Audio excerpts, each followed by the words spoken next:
Oppai-san. She really badly wants him to call her Oppai-san. She's so upset that he won't call her that.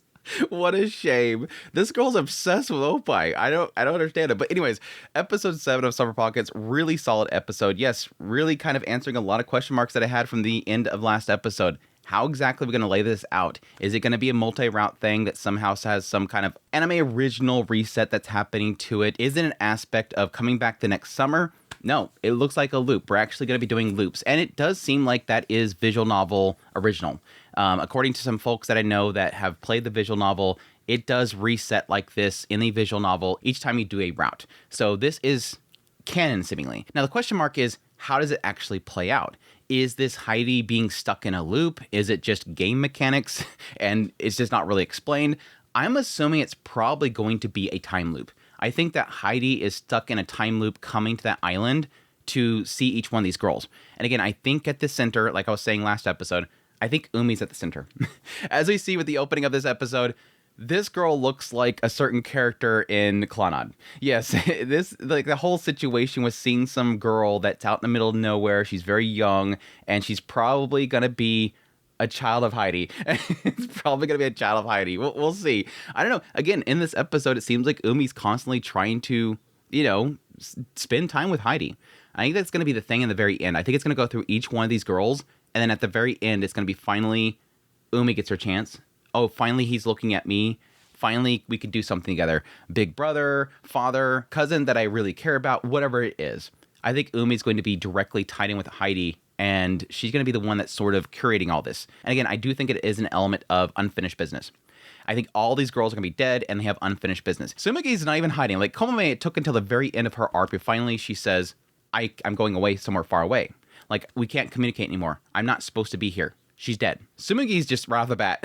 No, I'm going somewhere far away. You'll never be able to see me again. I only have so much time. She's not even hesitating. We're going to sense that she's dying or she's already dead. But anyhow, let's go through the episode proper, opening up again with Umi. She's out in the middle of nowhere. It seems like it talks about the fact that some time ago, when they were little, they ran through an endless summer. Again, this idea of this looping summer. And it seems like, again, Umi's somehow tied in with it.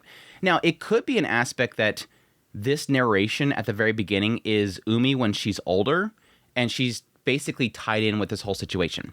This could be an aspect where Umi herself is the only person alive, and she was trapped in this loop, as Heidi, again, could also be dead already, is coming to this island and doing this unfinished business for girls, and Umi's stuck in it until he finishes all of them before she could finally leave, and this is her telling the story.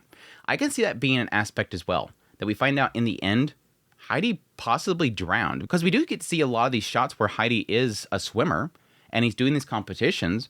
What are the chances that at some point he had a leg cramp or something like that and he drowned? Maybe he was practicing. Maybe that's why he, instilled that upon Shiroha. Hey, you shouldn't do this at night by yourself kind of thing, because I did that and I died. This trauma that he has with swimming could be, in fact, the fact that he literally died that way. And again, he could be just like all the other girls where he's already dead too.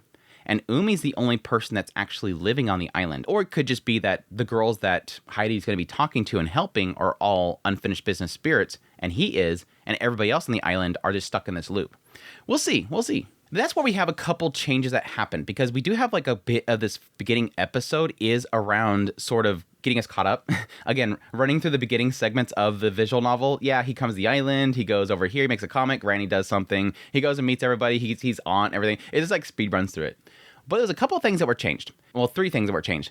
In the OP, like the actual opening theme, there is one change that I noticed, and it was that Umi, when she's walking on the beach line and there's the logo, she actually stops. Now, I don't know what the significance of that is, but it's kind of interesting. In the original one, like all the episodes before now, I think every single one of them, she walks and she never stops walking until it cuts away. In this new one, and maybe in the last one, in this new one, she walks for a little bit until she gets to the logo, and then she stops, and then it cuts away. I don't know what the significance of that is. We'll see. Again, that could go to that whole idea that she's waiting for Heidi to actually talk to her and spend time with her. And so maybe that's like an aspect of giving up. I don't know. We'll see. I'm kind of curious if that will change every time they do a different character story. The other thing that changed is in the boat scene when he's coming to the island, the comment that he makes about the birds is different. The thing that the grandma picks up on, and then tells the kid later on that they end up making a comment about. In the first time he arrived on the island, he said something to the effect that he was a wounded bird, or a bird that lost its wings or something like that. That's why the girls say something about him being Lucifer or something like that, the fallen angel. In this time, he says that he's a songless canary, or a bird that can't sing. That's interesting for me because what do they keep emphasizing with Tsumugi? Tsumugi keeps singing. And so that could be a playoff of him coming to the island to do her route. Now, this apparently is a dialogue option in the visual novels, so I don't think it's the adaptation doing something funky here. But it is kind of interesting to have that be, again, sort of tied in with possibly each of the girls that he talks to.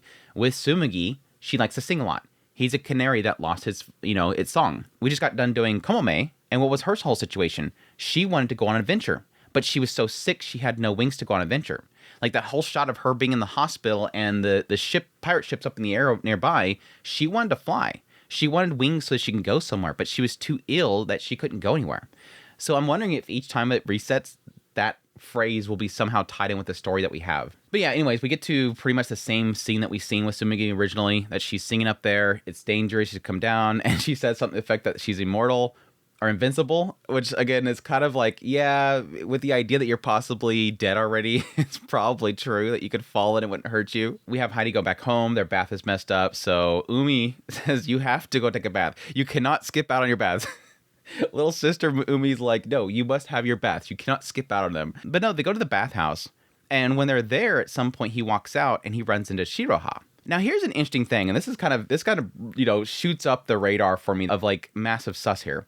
And the fact that Shiroha comes out, you assume that they've already had the interaction they've had before they showed, the introduction, him giving her advice. I'm kind of wondering what all scenes they've had together. They did show that he ran into her one time and she said that he's really annoying. But I'm curious if we've had all the other ones where like he gave her advice, the whole radar shooting shot, the whole, talk about summer and trying to find something and him being drawn to this location.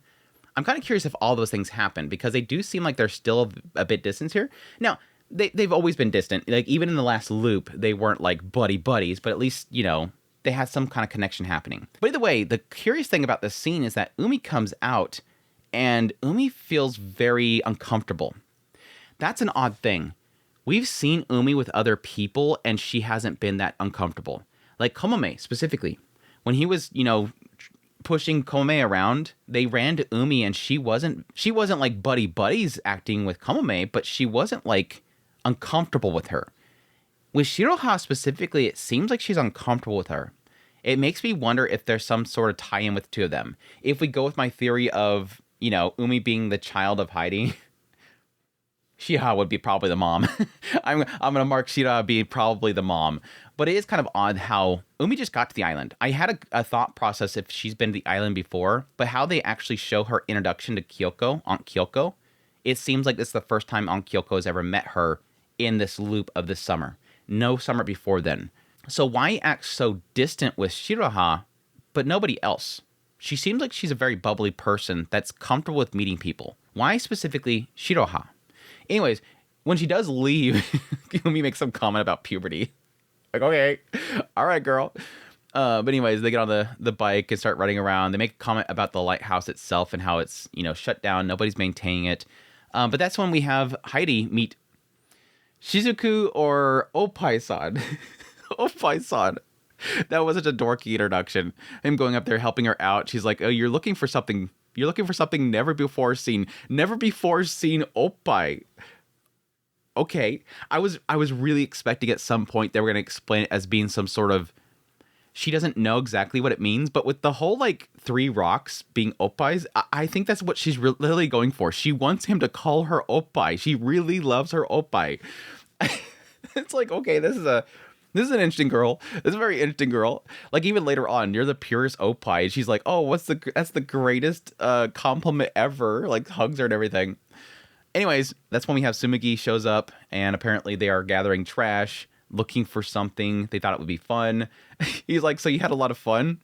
Not really, but hey, I found some new friends. Even though the shot does show the plushies, I'm assuming she's probably talking about Heidi and Oppai-san. But yeah, they go touring the place. Specifically, yeah, the Oppais. She's like, but don't Oppais come in pairs? Wouldn't 3 be better? It would be better. Okay. Eventually, they go to a mansion. Now, this is where it kind of feels like it's starting to tie in with Tsumugi and the idea that there's this mansion there that apparently some very powerful people used to live there. And specifically, Tsumugi has a long stare at it. And that typically means that, yes, this is probably has something to do with our story. Obviously. They're bringing it up out of random. I mean, they brought up the Opie rocks too, but specifically the mansion she's staring at. I'm going to assume that, yes, probably she has something to do with whoever used to live in that mansion or somewhere directly. Based on a shot that we get later on, I would just assume that probably somebody that used to live in the mansion has something to do with maybe her death. That it's not necessarily that she has to have lived there, but that somebody that lived there led her death, which I'll get into my theories on that in a minute when we get to the whole pajama party. But then when they go to the beach, we have a nice little shot of Opie-san with her bikini, which is cute. Unfortunately, Tsumugi did not have her swimsuit, so we didn't get to see her. She makes her compliment. But then we start talking about, taking a dip in the actual water. And again, this brings back Heidi's kind of, again, seemingly trauma that he has with swimming, which again, at this point, I'm kind of assuming that's how he died, that he's always been dead. He died from drowning. But no, having this little cute moment where she's understanding of his hesitation, saying that everybody has their own reasons, but at the same time feeling that if they do take a dip together, that it will cause some sort of bonding between the two of them. I think it's cute. It's a very simple idea of friendship, and the idea of just experiencing stuff will make a bond stronger. And it does feel like a lot of what's going around Tsumugi's character is the idea of making friends and making bonds. And that every step that she takes, every moment that she has left, she badly wants to make friends. And I think that will probably come into a trauma of Tsumugi's character, that she wasn't able to have friends. Maybe the status that she had before didn't allow her to, which could be tied in with the mansion. If she was a part of that family, that she wasn't allowed to have friends, that everybody on the island was just beneath her. The family wouldn't allow her to have friends. Don't be with the commoners kind of thing. So she wants to spend all the life that she has now to make friends. And so she's going to push to make these moments with Heidi. So yes. Mugu.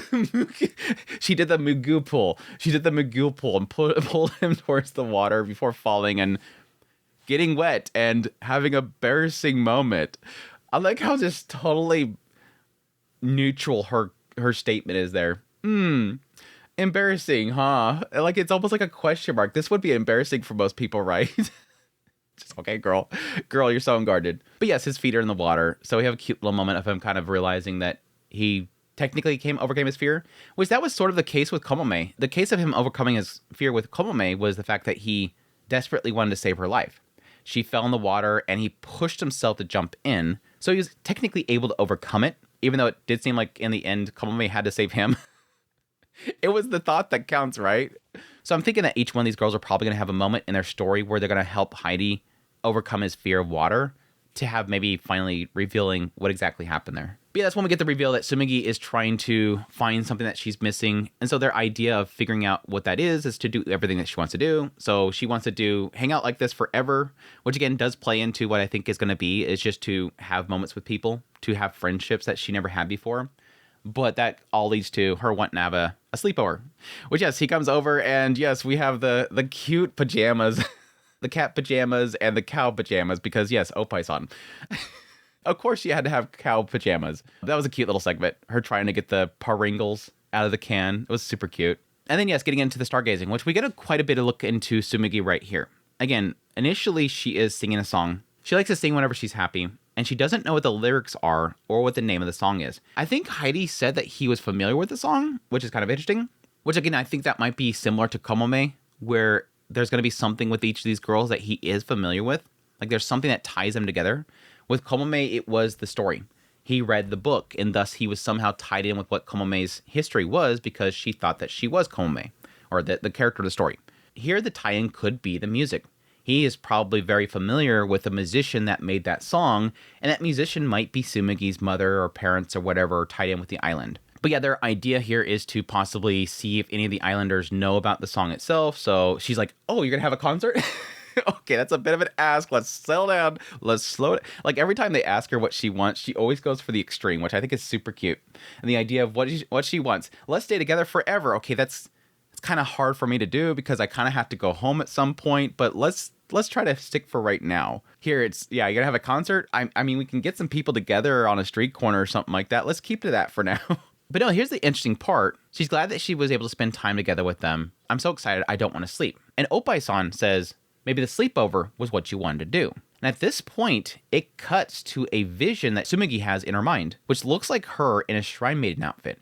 Now, it could be a sister or something like that, but it seems to imply, at least for Tsumugi herself, if it's her, that she's isolated in some sort of outfit. Now, this gets into my theory about what I think is going on here, possibly what's going on here. Again, this whole mansion and all that kind of stuff. Could it be that this island itself has some sort of ritual? She was a part of a family that was a line of Mikos or something like that. Could it get into the idea of sacrifice and stuff like that?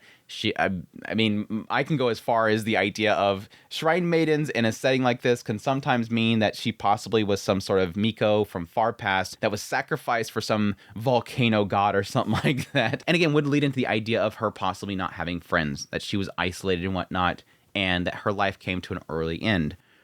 I don't know, that's sort of where my mind kind of goes when it starts to talk about Mikos and, again, isolation is that kind of stuff. Keeping purity, isolating her, all that kind of stuff. But we'll see. But yeah, the last little statement that Tsumugi made was wanting to invite another friend for their next sleepover. And she said specifically that they're not good at making friends, but they're very kind. My mind immediately goes to Shiraha. I don't really know of anybody else on this island that's not good at making friends that would be invited besides Shiraha. Now, this could be sort of a misdirection. It could be a make-believe friend, because I get a sense that typically with somebody like her who is isolated, that doesn't have friends, that wants to make friends desperately, but can't seem to, and has a lot of plushes. And again, with the whole like them gathering trash and saying that she found a lot of friends, it being the toys, makes me believe that she could be somebody that has make-believe friends, that the plushies could be actual friends in her mind. They're her friends. And one of them could be one that is shy, even more shyer than her. As a way of compensating for her own shyness, she makes a make-believe friend that is more shy than her. I don't know, we'll see. I think it's probably going to be Shiroha, again, because that kind of fits the bill, but we'll see. But yeah, she falls asleep. The next day, they all leave. Obviously, it seems like Tsumugi's not really comfortable with the idea of them leaving. She seemed very clingy to people. Once she makes friends, she does not want to part with them. And that could be a trauma thing as well. And the idea that somebody that she was friends with went somewhere and never came back, that she was abandoned, her family abandoned her, something like that. But yeah, Heidi goes home, ends up passing out, wakes up at sunset, realized that he forgot something. I think it was something to do with the laundry, because Umi was asking about laundry. But yeah, he goes back to the lighthouse, and Tsumugi is crying there all alone, and he asks what's wrong. She pretty much evades the question before asking if he can stay again, and he says, I can't, because, hey, girl, just you and me, can't happen. Need somebody else here. We need Oppai-san here. Can't be alone with you. Which is good. Good boy. I mean, that's yeah, technically something he really shouldn't do. But yeah, that's when he brings up the fact that they have plenty of time to spend together, and she says, nope, once this is over, I have to go home. I don't have much time. She didn't want to tell them because she was afraid that it would push them away. Again, getting the idea that this girl doesn't have much time, probably that she is a spirit that is going to disappear or at least pass on, and she wants to spend as much time as she can with people while she's there. Again, seemingly the same situation as Komome, that she is a spirit with unfinished business that will disappear at the end of the summer. That this loop is going to be the endpoint. But interesting that it seems like Tsumugi is aware of this. Komome was not seemingly aware of this until the very end, when she finally noticed that the pirate ship was what it was. It reminded her of who she actually was. Because the entire time during her arc, she believed she was the character of the story. It wasn't until they got the pirate ship before she was self-aware that she's, oh yeah, I died. I've been playing the role as a character. Tsumugi seems self-aware. I only have until this point before I'm done. I want to have as much fun as possible, and I was afraid of telling you people because I was afraid that would push you away. Oh, I don't want to get involved with the girl that's dead or dying. Now, it's not that she's saying that she is dying or that she is specifically a spirit, but just that she's aware that this is it. But yeah, he says that I can't stay with you to trick her into thinking that he's going to run away. And then he says, no, I'm going to spend the rest of my time with you. What a jerk comment. Like, he has to start off by saying, no, I can't stay. Pause. But I'll spend the rest of the time with you. It's such a jerk way of saying that. Anyways, yeah, that's an interesting introduction for Tsumugi's character. Interested to see where it goes from here on. But yeah, that's my thoughts on episode 7. Sorry I talked too much. I think most of it was really talking about the loop and how the whole system itself may be working before we actually got to talk about the episode. But had a lot of fun. Looking forward to more. Hope you guys enjoyed this video. As always, if you did, hit the like button down below, comment. Let me know if the episode. Additionally, if you like this content and you want to support channel more, I have links in the description below. Greatly appreciate it. Until next time, y'all take care.